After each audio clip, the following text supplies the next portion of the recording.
हे mister नुमाली mister वबाल एक ऐसा drama है जिसमें आपको बहुत अच्छी एग्जांपल्स के साथ ये समझाने की कोशिश की गई है कि भाई अगर आप मटेरियलिस्टिक होते हो तो किस तरह से आप अपनी ज़िंदगी को बर्बाद कर दोगे। ना सिर्फ अपनी ज़िंदगी को बल्कि अपने साथ साथ अपनी फैमिली को भी किन मुश्किलात में डाल सकते हो, क्या आपके साथ सर्कमस्टांसेस बन सकते हैं। इसकी एक बहुत ही इंटरेस्टिंग स्टोरी है जिसको मैं डिमॉन्स्ट्रेट करूंगा आज के इस वीडियो के अंदर। खासी इंटरेस्टिंग वीडियो होगी, एंड तक ज़रूर देखिएगा। आई एम डैम श्योर कि इस वीडियो के लास्ट में आप इससे कुछ बहुत बड़ा लेसन लेकर जाने वाले हो। फिर जो नए लोग आए मेरे चैनल पर जल्दी से दबा दें सब्सक्राइब का बटन, पुरान लो जिससे कहते हैं इंस्टाग्राम पर फॉलो या @numalnim, क्योंकि आपके सभी क्वेश्चंस के आंसर मैं वहां पर करने वाला हूँ। वीडियो कर जिस लाइक तक हम स्टार्ट कर सकें बहुत ही सुपर डुपर रिव्यू, तो चलिए आगे बढ़ते हैं।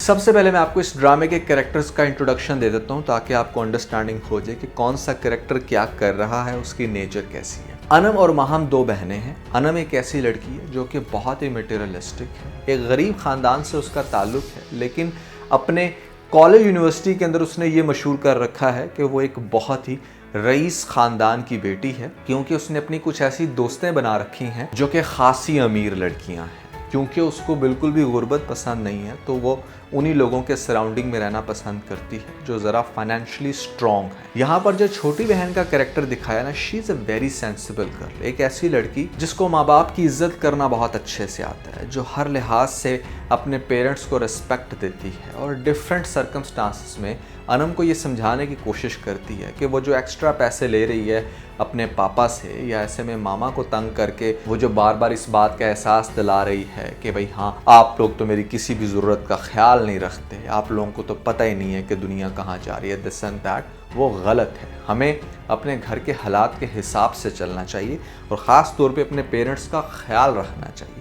बाप जो कि लोगों से उधार पकड़ पकड़ के अनम को पैसे दे रहा है सिर्फ इसलिए कि वो अपनी सहेली का गिफ्ट परचेज कर ले, और वो गिफ्ट भी वो जो उसने 5 से 10 हज़ार की रेंज में लेना होता है। एक गरीब इंसान जो 6,000 रुपये का बिजली का बिल पता नहीं कैसे देता है, वो कैसे 5-5, 6-6 हज़ार रुपये अपनी बेटियों को दे रहे होते हैं कि हाँ जाओ जाकर अपनी सहेली के लिए गिफ्ट ले लो। और ये प्रैक्टिकल ग्राउंड में मैंने देखा है, ऐसा होता है। पेरेंट्स अपने बच्चों को खुश करने के लिए हर हद तक जाते हैं। वो ये भी नहीं देखते कि उनकी इस हरकत से वो अपने आप को तो सेटिस्फेक्शन दे रहे हैं, लेकिन उनके बच्चे बहुत बुरे तरीके से स्पॉइल हो रहे हैं टाइम टू। इस ड्रामे के अंदर अनम की ताई का कैरेक्टर दिखाया गया है। एक ऐसी ताई जो कि बेसिकली लोगों को कर्जा देती है और उसके बाद सूद समेत पैसा वापस लेती है। उसकी इस हरकत से यहाँ पर अनम की दादी बहुत परेशान है। वो उसको बहुत समझाती है कि ये गलत धंधा छोड़ दो, लेकिन वो फिर भी बाज नहीं आता। उसका एक आगे से बेटा दिखाया गया जिसका नाम है नवीद। अब नवीद एक बहुत ही स्पॉइल्ड बच्चा जो कि माँ की कमाई पर पल रहा है। यहाँ पर वो लाइक करता है किसको? अनम को। वो अनम से शादी करना चाहता है और इसी वजह से जिस टाइम नवीद की माँ जाती है उसका रिश्ता लेकर अनम के बाप के पास, तो अनम का बाप उसकी इंसल्ट करके घर से बाहर निकाल देता है कि तुम बहुत गलत काम कर रही हो। मेरा भाई भले ही अपनी ज़िंदगी में रिश्ता जोड़कर गया था, लेकिन अगर उसको भी पता चल जाए कि तुम क्या कुछ कर रही हो, किस तरह से तुम हराम कमा रही हो, तो वो खुद ये रिश्ता तोड़ देता। मैं अपनी अनम की शादी कभी भी तुम्हारे नवीद से नहीं करवाऊंगा। ये बात वो नवीद को भी डायरेक्टली कह देता है। अब नवीद और उसकी माँ दोनों ये ठान लेते हैं कि हमने इनको इसकी सज़ा ज़रूर देनी। अब अनम को दिखाया जाता है कि उसकी एक सहेली है जिसका नाम है अंबर। अंबर जो है वो स्टडी के बहाने आती है अनम के घर में और यहाँ पर आकर वो अपने बॉयफ्रेंड से बातें करती है। वो इंसान जो उसके साथ अब शादी भी करना चाहता था, लेकिन चूंकि अंबर के पेरेंट्स नहीं मान रहे होते तो वो इसके घर आके उससे छुप के बातें कर रही है, मिलने की प्लानिंग कर रही है। अनम उसका साथ नहीं देना चाहती, लेकिन किसी न किसी वजह से मजबूर है, क्योंकि डेफिनेटली अंबर जो है वो बेसिकली अनम की क्लोज़ फ्रेंड है और साथ में यूनिवर्सिटी में पढ़ती है। अब उसको अंबर की बातें माननी इसलिए भी पड़ रही हैं क्योंकि अगर वो उसकी बात नहीं मानेगी तो वो उसकी फ्रेंड्स को ये बता देगी कि इसका ताल्लुक तो एक गरीब ख़ानदान से है, तुम लोग एवं इसकी बातों में आ रहे हो। एक तो उसको अंदर ही अंदर इस बात का डर होता है कि कहीं ये सच ना बता दे, इसलिए वो उसकी बात तो मानती है, लेकिन सेपरेट जाकर उससे कुछ पैसे भी ले लेती है कि हाँ ठीक है, तुम अगर उससे मिलना चाहती हो तो मिल लो, लेकिन मुझे इतने पैसे दे दो ताकि मैं अपनी फ्रेंड के लिए गिफ्ट परचेज कर लूँ उसकी बर्थडे का। यहाँ पर ये अपनी सहेली का बर्थडे सेलिब्रेट कर रही होती है और वहाँ पर मतलब अंबर के पेरेंट्स होते हैं काफ़ी परेशान कि भाई अंबर घर में नहीं आ रही, कहाँ चली गई है। इस चीज़ की खोज लगाते लगाते जब वो अनम के घर में आएंगे, देखेंगे कि अंबर तो यहाँ पर मौजूद नहीं है, तो फिर अच्छी खासी क़यामत टूटती है अनम कैरेक्टर के ऊपर। यहाँ पर वो लोग काफ़ी ववेला मचाते हैं, पुलिस को बुला लेते हैं। वैसे ये सीन काफ़ी मुज़ायका खेज था। इस पॉइंट के ऊपर यहाँ पर पुलिस को बुला लेना, कोई बहुत ही बेवकूफ़ पेरेंट्स होंगे जो इस मामले के ऊपर यहाँ पर पुलिस को बुलाएं। और अच्छा, पुलिस को तो बुला लिया, और फिर पुलिस कैसे सिर्फ बिना इन्वेस्टिगेशन के, बिना किसी अरेस्ट वारंट के एक लड़की को लेकर चली जाएगी अपने थाने में, सिर्फ इसलिए कि उसने अपनी फ्रेंड की बात मान ली। भाई, इसमें उसका तो कोई कसूर नहीं है। मैं इस सीन से पर्सनली एग्री नहीं करता, लेकिन इस ड्रामे में यही दिखाया गया है कि चूँकि बेसिकली यहाँ पर अनम ने हेल्प की थी अंबर की, वो जहाँ पर भी जाना चाहती थी, तो इस वजह से अनम भी कसूरवार है। भाई, अनम का कसूर सिर्फ इतना ही है ना कि उसने अपनी दोस्त अंबर को कहा कि ठीक है, तुमने मिलना तो भले मिलो, लेकिन असल में तो कसूरवार इस सारी चीज़ की अंबर ही है ना। लेकिन ठीक है, कहीं ना कहीं शायद इन लोगों ने ड्रामे के अंदर इस चीज़ को इसलिए भी एग्जैजुरेट किया ताकि लड़कियाँ अपनी दोस्तों की हेल्प ना करें। वो दोस्तें जो कि पेरेंट्स को बताए बिना अपनी फ्रेंड्स का सहारा लेकर अपने बॉयफ्रेंड से जाकर मिलती हैं। सो यही एक कॉज होगा इसके पीछे। अदरवाइज प्रैक्टिकल ग्राउंड में पुलिस आपको पकड़ कर लेकर नहीं जा सकती इस रीज़न की बिना पर। ये मेरी अंडरस्टैंडिंग है। खैर, किस्सा मुख्तसर ये इस बात का इतना बड़ा तमाशा बनाया जाएगा इस ड्रामे के अंदर कि यहाँ पर आपको दिखाया जाएगा कि भाई अनम का बाप जो है ना, वो इस ज़िल्लत को बर्दाश्त नहीं कर पा रहा। वही टिपिकल चीज़ जो ड्रामों में दिखाई जाती है कि मोहल्ले वाले अब बातें कर रहे हैं तरह तरह की, यहाँ पर लोग जो है ना वो किस्से कस रहे हैं। तो इन सारी चीज़ों से तंग आकर अनम का बाप ये डिसीजन लेगा कि यहाँ पर वो अपनी बच्ची को यूनिवर्सिटी नहीं जाने देगा। बावजूद इसके कि बाप ने मना किया कि तुम यूनिवर्सिटी नहीं जाओगी, लेकिन फिर भी आपको दिखाया जाएगा कि अनम ज़बरदस्ती घर से बाहर निकल रही है। वो यूनिवर्सिटी जाने की कोशिश कर रही है, उसका एक्सीडेंट हो रहा है, और फिर मोहल्ले का ही एक दुकानदार उसको घर छोड़ के आ रहा है और बता रहा है अनम के फादर को कि इस तरह से अनम घर से बाहर निकली थी, उसने ड्रॉप कर दिया। बाप को बहुत दुख हुआ कि मैंने मना किया, लेकिन फिर भी ये घर से बाहर निकली तो निकली क्यों। घर में आके वो काफ़ी दुख से अनम को कहेगा कि मुझे यकीन हो गया कि तुम्हारी नज़र में मेरी कोई भी लाज नहीं है, लिहाजा मैंने अब ये डिसीजन लिया है कि मैं तुम्हारी शादी करवाऊंगा। अनम को जब उस पर होगा एतराज़, तो यहाँ पर बाप की कंडीशन इतनी बुरी कि वो पहुँच जाएगा हॉस्पिटल। पीछे से सारे फैमिली मेम्बर्स यहाँ पर अनम को कोसेंगे कि तुम्हारी वजह से तुम्हारे बाप को ये सब कुछ फेस करना पड़ रहा है। अब इस सारे सिनेरियो के अंदर आपको एक बहुत ही इंटरेस्टिंग और बड़ा सोबर सा लड़का दिखाया जाएगा जिसका नाम है फराज। फराज इस एरिया के अंदर यहाँ पर रेंट पे रहता है, बैंक में करता है जॉब। उसकी माँ एक देहात में रहती है, वहाँ पर उसको बहुत प्यार करती है, उसको बार बार फ़ोन करती है, उसका बड़ा ख्याल रखती है, अपने बच्चे के लिए वो कुछ अच्छा चाहती है।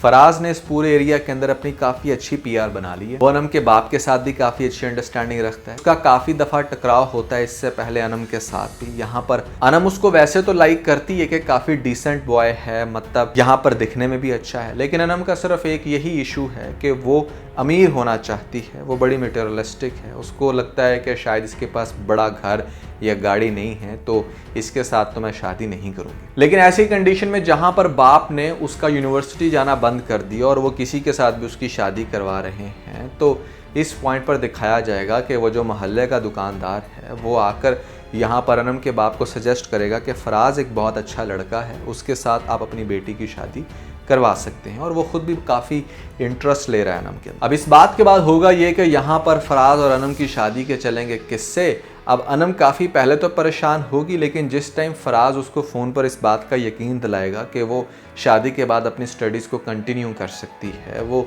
अपने करियर में किसी भी पॉइंट पर जाना चाहती है वो जा सकती है, और फराज उसको हमेशा से सपोर्ट करेगा, तो इस बात की वजह से यहाँ पर अनम जो है वो एग्री हो जाती है कि बाप मेरा कहीं किसी के साथ भी शादी करा देगा तो एटलीस्ट ये बंदा दिखने में तो अच्छा है ना, डिसेंट तो है ना, चलो मैं इसके साथ शादी कर लेती। दूसरी तरफ आपको दिखाया जाएगा कि जो अनम की छोटी बहन है जिसका नाम महम है, अब महम ने अपनी स्टडीज़ कंप्लीट की, उसके बाद उसको बहुत अच्छी जॉब ऑफर होती है किसी यूनिवर्सिटी के अंदर लेक्चरार की, और वहाँ पर जो उसको हेल्प कर रहा है उस लड़के का नाम है हमाद। हमाद यहाँ पर बहुत ज़्यादा इंटरेस्ट ले रहा है महम में, और वो डेफिनेटली उसके साथ शादी भी करना चाहता है, इसीलिए उसको जॉब पे लगवा दी और वो चाहता है कि वो उसकी सराउंडिंग में रहे।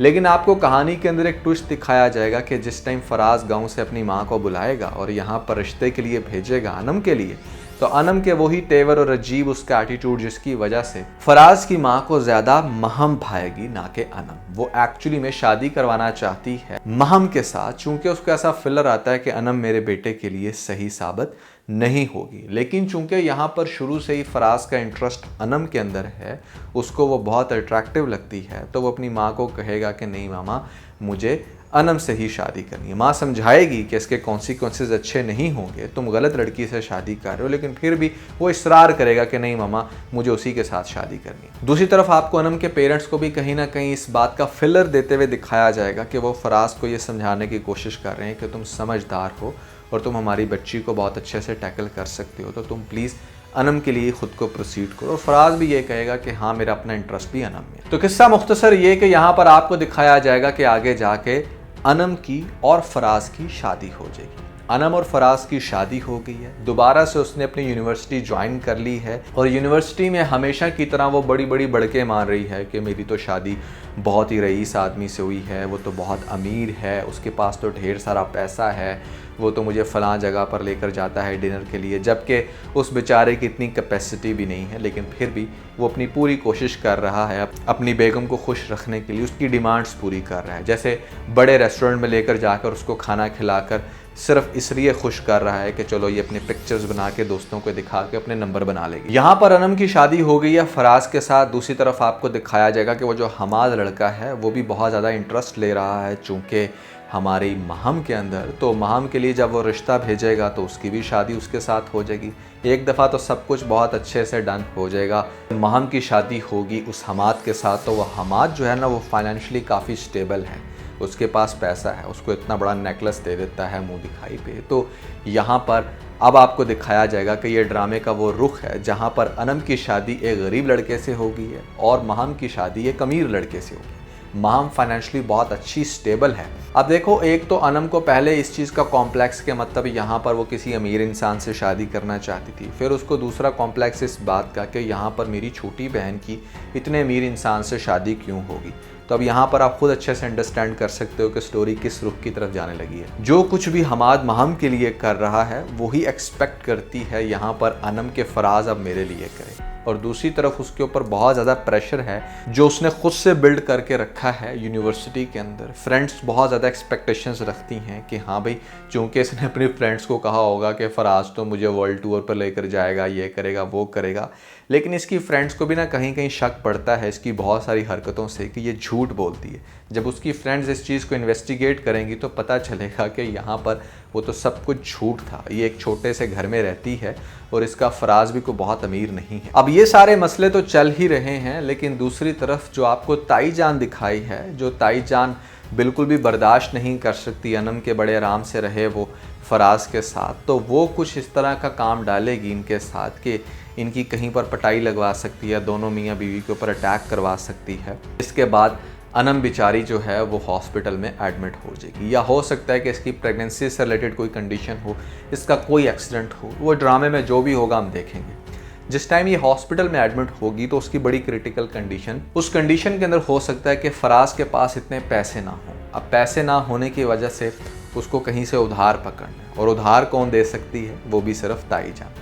ताई जान ऑफर करेगी कि हाँ ठीक है, तुम इतना पैसा लेके अपनी बेगम को रिकवर करो, लेकिन शर्त यह है कि तुम उसके ठीक हो जाने के बाद उसको छोड़ दोगे या फिर इतने टाइम के अंदर मुझे ये पैसा वापस करोगे। कुछ इस तरह की शर्त रख के वो इसको वो पैसा दे देगी। जब वो उसको पैसा देगी, यहाँ पर ये अपनी बेगम को रिकवर करेगा, तो यहाँ पर फिर भी आपको दिखाया जाएगा कि अनम के अंदर अकल नहीं आएगी। वो अपने शोहर के लिए सपोर्टिंग नहीं है, बल्कि उससे एक्सपेक्ट कर रही है कि वो कुछ बड़ा करे उसके लिए, मज़ीद अमीर हो जाए, जबकि उसको इस बात का आइडिया नहीं है कि कितना बड़ा कर्जा लेके वो ऑलरेडी इसकी जान बचा चुका है। फिर आपको यहाँ पर ड्रामे की अगेन दो कंडीशंस दिखाई जा सकती हैं। ऐसा भी हो सकता है कि यहाँ पर अनम जो है वो अपनी छोटी बहन के शौहर में इंटरेस्ट लेना शुरू हो जाए, उससे छुप छुप के बातें करना शुरू हो जाए, ये चीज़ शो करवाना शुरू हो जाए कि जैसे वो उसको बहुत लाइक करती है।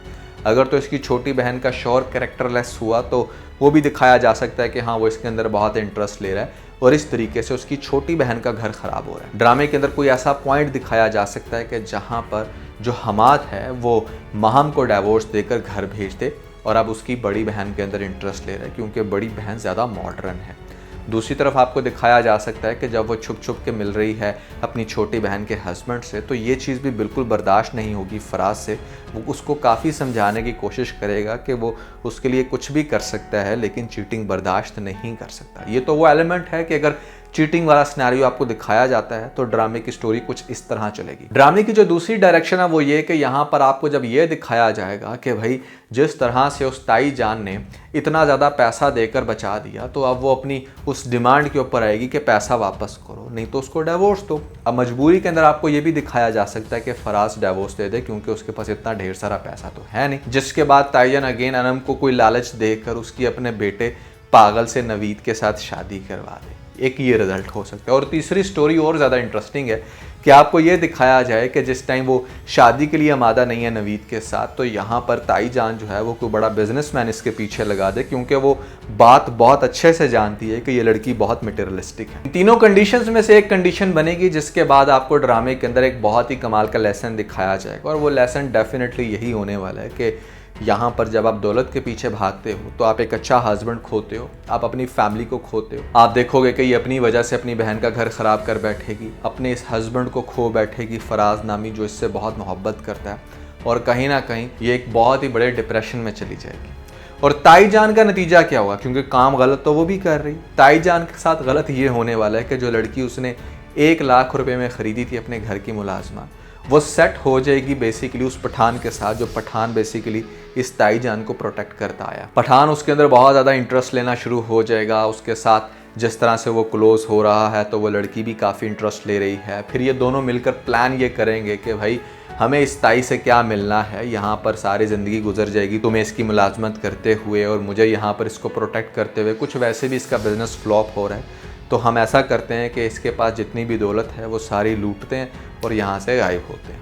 तो उनका एंड ये दिखाया जा सकता है कि वो सब कुछ इससे लूट के चले जाएं किसी ऐसी जगह पर जहाँ पर ताई कभी भी ना पकड़ सके और ताई बेचारी डिप्रेशन में ही आके फना हो जाए। तो ताई का रिजल्ट कुछ ऐसा होगा, अनम का रिजल्ट सब कुछ खो जाने वाला होगा, और इस तरह से आपको इस ड्रामे के अंदर एक बहुत ही कमाल का लेसन दिया जा सकता है। मेरे अकॉर्डिंग इस ड्रामे की स्टोरी कुछ इस तरह से चल सकती है, कुछ ऐसे सीन्स आपको देखने को मिल सकते हैं, लेकिन आपके अकॉर्डिंग क्या दिखाया जा सकता है, कैसे चलने वाली इस ड्रामे की कंप्लीट स्टोरी, ज़रूर बताइएगा नीचे मुझे कमेंट सेक्शन में। तो दोस्तों मैंने आप लोगों के लिए एक बहुत ही इंटरेस्टिंग वीडियो बनाई है जिसका टाइटल कुछ इस तरह से है कि ऐसे 10 ड्रामे जो कि बहुत ही ज़्यादा सुपर हिट होने वाले हैं। ये ड्रामे भी लॉन्च नहीं हुए, तो अगर आप लोगों ने ये ड्रामे नहीं देखे या इनके बारे में नहीं इल्म, तो भाई ऊपर आपको लिंक मिल जाएगा, जल्दी से लिंक पे क्लिक करके वीडियो देख के अपना फीडबैक मुझे जरूर दीजिए। तो आज के बस इतना है। अगर आपको इस वीडियो के अंदर कोई एक पॉइंट पे लगता है, इस वीडियो को लाइक जरूर कीजिएगा और अपने दोस्तों के साथ ज़्यादा से ज़्यादा वीडियो को शेयर करने की कोशिश करें, स्पेशली उन दोस्तों के साथ जो पाकिस्तानी ड्रामास के बहुत बड़े फैन हैं। वीडियो चलेगी तो सब्सक्राइब बटन के ऊपर जरूर क्लिक कीजिएगा और कमेंट सेक्शन में मुझे अपना फीडबैक देना मत भूलिएगा। और ये सारे काम करने के बाद आप बेल आइकन प्रेस कर लीजिएगा ताकि लेटेस्ट अपडेट आप लोगों को सबसे पहले मिल सके। इसके साथ ही बहुत सारा ख्याल रखें। Stay motivated and God bless you.